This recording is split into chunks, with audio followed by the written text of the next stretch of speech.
Breaking news mga kababayan, nagbigay na ng babala ang bansang China sa kanilang mga kababayan na huwag munang pumunta sa Japan. Yan ay dahil sa lumalalang hidwaan ng dalawang bansa na nagsimula sa hindi magandang komento ni Japanese Prime Minister Takaichi Sanae tungkol sa posibleng gera sa Taiwan. Ano ang ibig sabihin ng China sa bagong utos na ito? Senyalis na ba ito para umuwi ang mga Chino na nasa Japan dulot ng isang mas malalang sitwasyon na pwedeng mangyari? Ano ang reaksyon ng Japan dito? Yan ang ating titingnan. Pero bago po natin umpisahan, baka pwedeng humiling sa inyo ng like sa ating mga video, lalo na po kung nagugustuhan ninyo ang ating mga talakayan. Malaking tulong po ito hindi lang sa ating channel, kundi maging sa mga kababayan nating sinusuportahan ito. Maraming salamat po mga ka-blessed.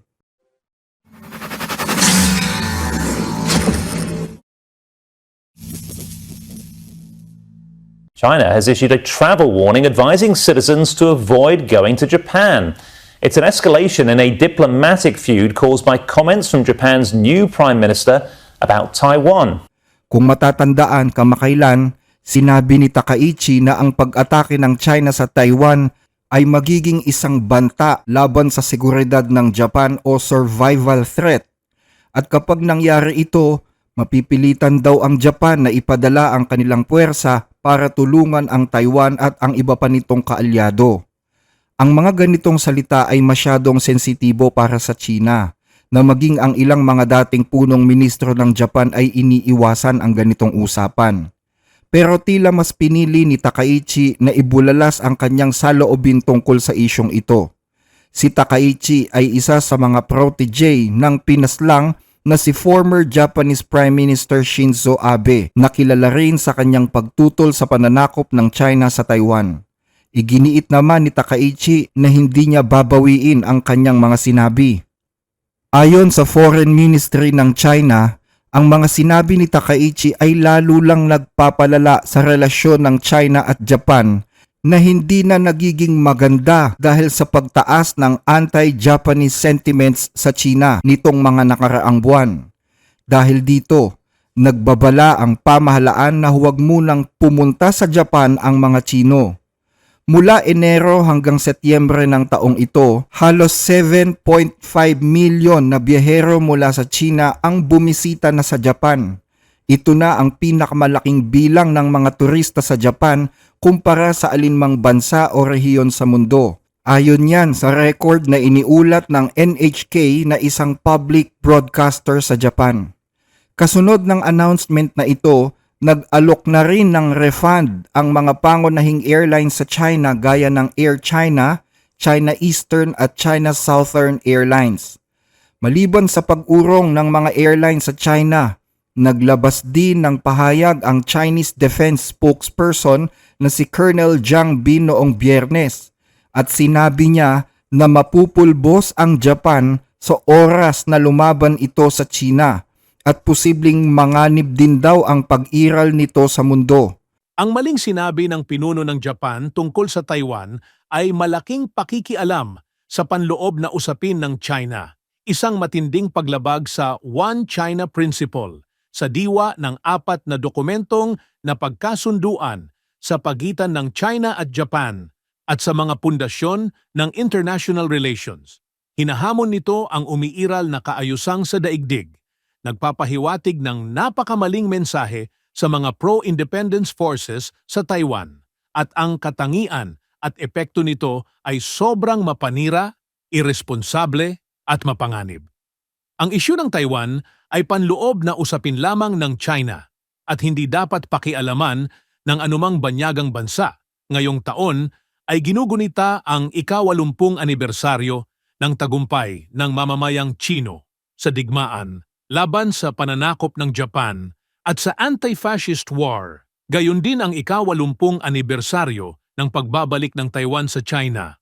Kung hindi matuto ang Japan mula sa malalim na aral ng kasaysayan at mangangahas na gumawa ng walang ingat na hakbang, o lalo na kung susubukan nitong makialam gamit ang puwersa sa sitwasyon sa Taiwan Strait, hindi nito maiiwasan na magdanas ng malupit na pagkatalo at magbayad ng mabigat na kapalit sa harap ng matatag at hindi magagaping depensa ng Chinese People's Liberation Army.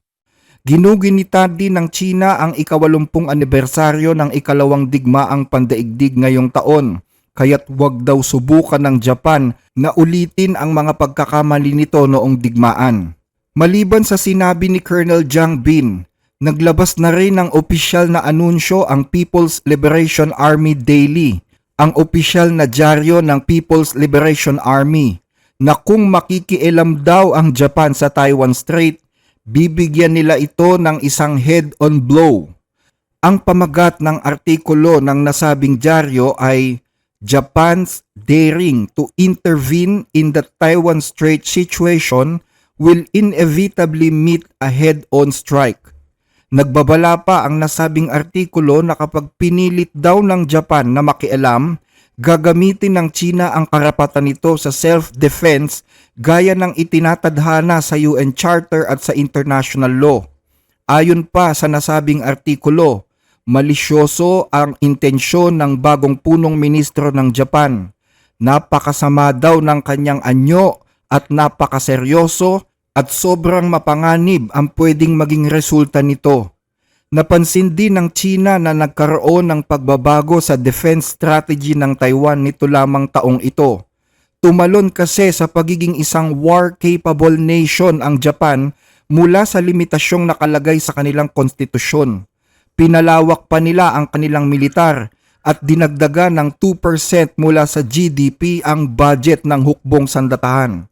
Mapanganib daw ang ginagawa ng Japan ayon sa China.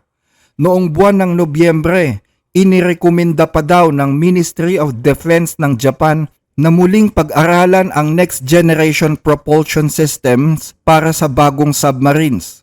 Kabilang dito ang paggamit ng nuclear propulsion. Pinuna ito ng China at sinabing bakit ganito ang binabalak ng Japan gayong pumirma sila sa Treaty on the Non-Proliferation of Nuclear Weapons o pagbabawal sa paggamit ng sandatang nuklear. At meron din daw silang domestic policy na kung tawagin ay 3 non-nuclear principles na nagsasaad na ang Japan ay hindi gagamit, hindi magtataglay at hindi magpapasok ng nuclear weapons sa kanilang teritoryo. Maliban dito, inakusahan din ng China ang Japan na ginagamit na naman daw ulit nito ang dahilang survival threat. Ganitong-ganito din daw ang sinabi ng Japan noong magsimula sila ng gera sa Second World War, kung saan sinabi ng Japan noon na kritikal sa kanilang seguridad ang Manchuria at Mongolia, at ito ang ginamit nilang dahilan para mang-agaw ng teritoryo ng ibang bansa. Sa huling bahagi ng artikulo, nanawagan ang dyaryo ng PLA sa Japan. Mariing binababalaan namin ang Japan na kung hindi ito matututo ng malalim na aral mula sa kasaysayan at mangahas na gumawa ng panganib, o kahit gumamit ng puwersa para makialam sa sitwasyon sa Taiwan Strait, tiyak na maglalaro ito ng apoy at masusunog. Magbabayad ng napakamahal. Para sa kanila, banal na tungkulin ang pagkakaisa ng lahat ng mga Tsino, kaya't hindi daw ito dapat pakialaman o batikusin man lang ng kahit na sinong bansa sa mundo. Hindi lang ang Chinese Foreign Ministry at ang Ministry of Defense ang nanawagan sa Japan, kundi maging ang Chinese Embassy sa Japan at ang Taiwan Affairs Office ng China.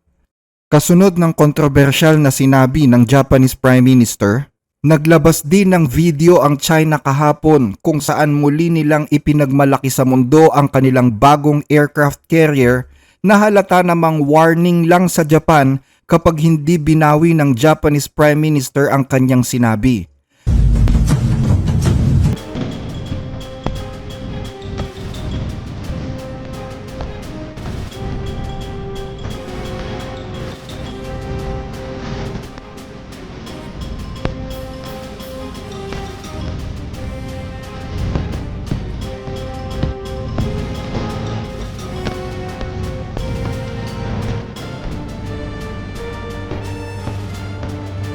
Ang nasabing display of force ay binubuo ng 20 eroplanong pandigma at 6 na barko na naglayag sa paligid ng Taiwan simula noong Biyernes hanggang Sabado.